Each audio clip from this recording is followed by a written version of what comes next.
后来乡亲啊，这个健保费恐惊是一定爱起的。除了费率、药品检验检查的项目会来调起之外，这个重大伤病免部分负担的优待可能嘛会取消。健保署当咧讨论着各种的方案和这个方案，卫福部长陈时中讲，上紧11月就会较明确。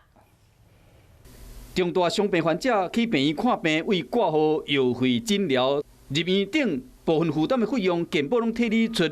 也毋过，煞变成健保的重大压力，因为健保财务状况有较严，健保署有意要解决重大伤病补助。依照即卖公告，重大伤病差不多有30大项，全台湾有将近90万人领证。乙肝症是第一，人数上济；慢性的精神病是第二；全身性自体免疫症候群是第三。一年用掉医疗费用差不多是2139亿，占健保支出的27.6%，等是4%的人用掉健保费将近3成。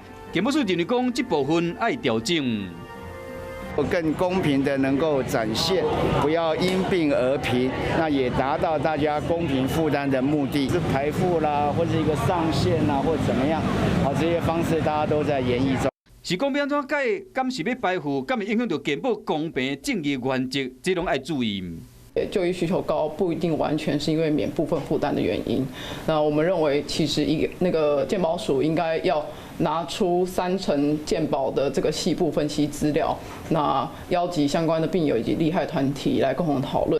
健保署表示讲，内容要你精算，会针对影响的层面、人数、项目等等做评估，调整方案若确定了，才会正式公告。